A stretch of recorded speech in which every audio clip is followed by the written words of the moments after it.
basis of all Indian philosophy is called the self. And this word in Sanskrit is Atman, and that means self in the vastest possible sense and the most inclusive sense of the word. It means yourself, and it means also self as such, existence as such, the totality of all being. And of course, this is something that one cannot talk about in the sense of talking about it logically. You can talk about it. A poet can talk about anything, and the Upanishads are very largely poetry. Of course, everything in the world, knives and forks, tables and chairs, trees and stones, are indescribable. Korzybski referred to the physical world as the unspeakable world, which was really rather a funny name, because it has two edges. It's, of course, something you can't say anything about, that is to say, it is ineffable, but it's unspeakable also in the sense of the word meaning something taboo. And we shall see, as we go on, wherein that taboo consists. From the standpoint of logic, we can't say anything about everything, because in order to say something about something and state it logically, you have to be able to put it in a class. Now, classes are intellectual boxes. When you play games like animal, vegetable, and mineral, you've got there 3 boxes. And when you come to think of it, you don't know what any 2 of those boxes are really, without the third, or especially you don't know any one without another. Because in order to have a box, there must be what's inside the box and what's outside the box. And then by this method of contrast, we can make a logical discussion about things. All words, therefore, are labels on intellectual pigeonholes.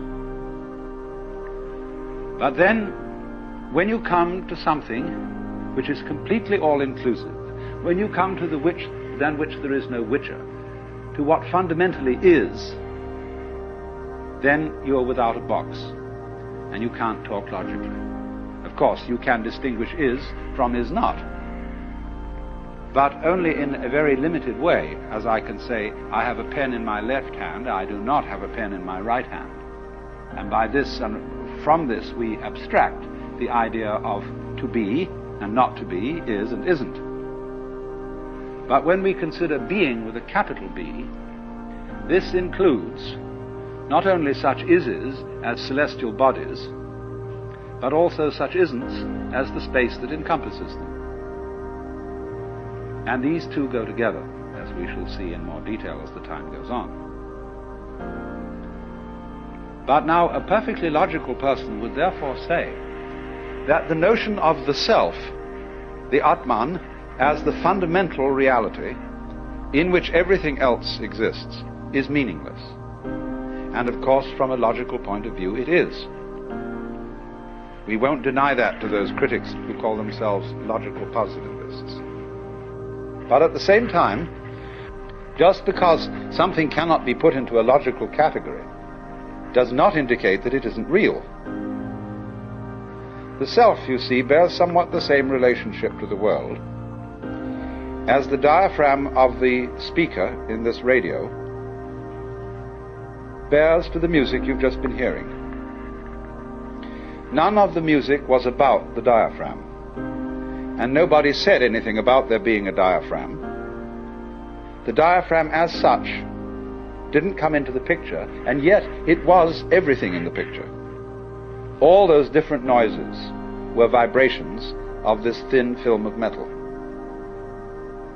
So also with your eardrum, so also with the apparatus of your eyes. Your eyes, you see, have no recognizable color. I mean, you may have brown eyes or blue eyes or green eyes, but the actual lens of the eye is what we call colorless. Of course, it might have a color, only because we are seeing that color all the time, we don't notice it. Just as if you wear Sunglasses, after a while you cease to notice that you've got them on. The green of the sunglass, you see, becomes the colorless color. So one might ask then, just as you say, well, what is it on? What is the music on? Is it on tape? Is it on a speaker? Is it on a drum? Whatever the variations may be. We can ask the question, what are you all on? What is all this on? And the Hindus answer, it's on the self. Like we say, this one's on me. It isn't that there's only one self in the sense that is taught in a philosophy called solipsism. Solipsism is the idea that you are the only person who exists and everybody else is your dream. Nobody can prove that this isn't so, except I'd like to see a congress of solipsists arguing as to which one of them is really there. It isn't that, it's more complex than that. It's saying that the self in each one of you is really at root one. Just in the same way that you have all over your body millions of nerve ends. Each one of those nerve ends is, as it were, a little eye, because all the senses are fundamentally one sense. They are various forms of touch.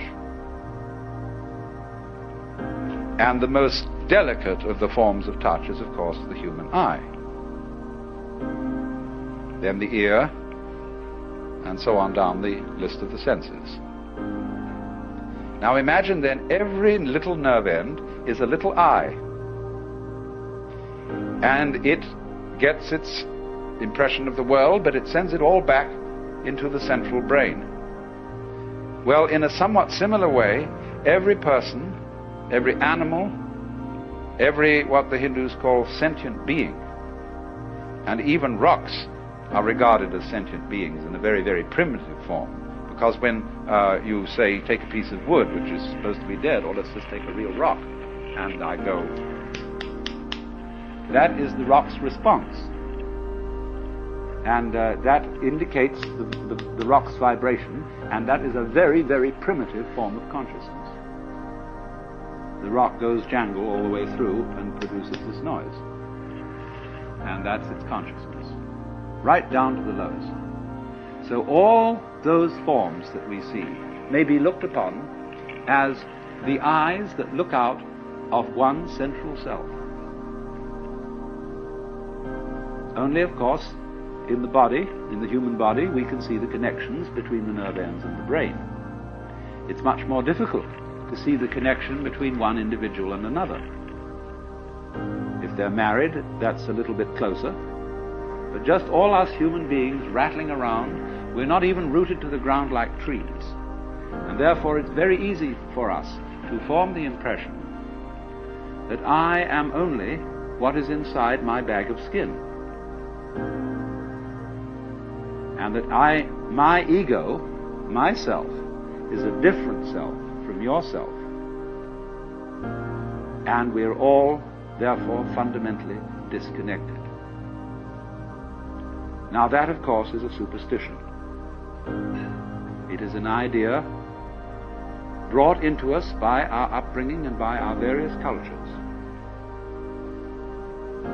Because actually, from a perfectly physical point of view, not talking anything about metaphysics, no person exists alone. Or as the poet Donne put it, no man is an island. You exist, each one of you, strictly courtesy of your parents. And we need, in order to live, the cooperation of a community, of a society, not only of people, but also of plants, many kinds of animals, insects, bacteria, air, temperature, cosmic rays. Every kind of thing that is around us is as essential to our being as our heads. You can draw little gradations of some things that are more essential and some things that are less essential. But fundamentally, everything is necessary for your existence.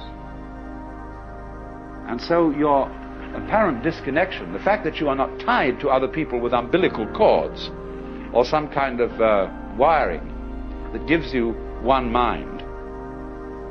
Nevertheless, we do have one mind, in the sense that, for example, all of us turn out to be approximately the same shape. 2 eyes, 2 nostrils, a mouth, 2 hands, 2 legs, and so on. A haiku poem, Japanese haiku, says 100 gourds from the mind of one vine. And so it is with people. And so it is with everything in the world. That's just from a purely physical point of view. But going yet deeper, we find that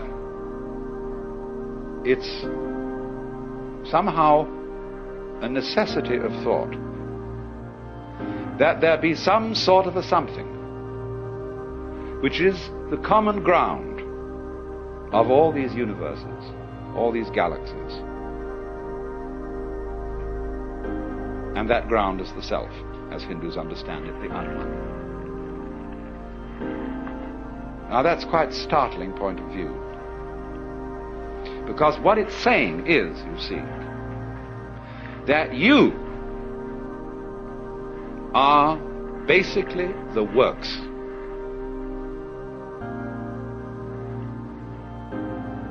Now, the Hindus do say that the self, the great self, is consciousness. But of course that does not mean consciousness in the sense of our ordinary everyday consciousness. Ordinary everyday consciousness is indeed a form of this kind of consciousness, shall we say a manifestation of it. But naturally, you see, you have going on all the time 2 types of consciousness. Number 1, the things you notice. And you notice things by having words or other symbols which you attach to them. It's very difficult to notice a thing for which you don't have a name and which you can't classify by some sort of image or shape. There are peoples, of course, who notice things that we don't notice. Eskimos have 5 different words for snow, because snow is very important to them, and to us it's all just plain snow. Hopis have words for dry space, which is we don't have one word for that. There are all kinds of variations in language according to what people notice. So there's noticing consciousness, which we have courtesy of notation. But then there's also consciousness which doesn't notice, but nevertheless is highly responsive. You are responding at the moment to all kinds of stimuli coming to your nerve ends, which you don't notice at all. The way you are sitting is a response to unconscious stimuli. The way you adjust yourself and move, the way your heart beats, the way you breathe, the way you grow your hair, the way you color your eyes, the way you see. You don't know how you do that. You're doing it, but you don't know how it's done. So you see, consciousness in the ordinary sense, that is, say, conscious attention, doesn't notice everything. It only notices very little of the world. If I ask you, what did you do yesterday? You will give me a story, which you will write out in words or say in words, and you will stretch that out in a long, thin line. And it will be a very, very attenuated and abstract form of what in fact you did yesterday. Because you did billions of things yesterday, but you remember only a very few of them, because you only noticed a very few. So therefore, just in the same way that conscious attention is not aware of all the other operations of the body, so in just that way, we are not aware of our connection, indeed our identity, with the fundamental self. We go to sleep at night, and then we wake up, and because the physical brain is still there, we remember everything that happened the day before. But if the physical brain decomposes, then we're what is called dead. And we say, well, that's the end of that. But when the leaves die and fall off the trees, or the fruit drops, next year, more leaves, more fruit. So in the same way, when you and I die, more babies later. If the whole human race dies, you bet your life, there are all kinds of things that feel that they're human, scattered throughout the multiplicity of galaxies, because this universe is a peopling universe, just as an apple tree apples. But because we are unconscious of the intervals, we are not aware of the self with our conscious attention when conscious attention isn't operating. But still, just as you don't notice what your pineal gland, say, is doing at the moment, so in the same way, you don't notice the connections which underlie, which tie us all together, not only here and now, but forever and ever and ever and ever.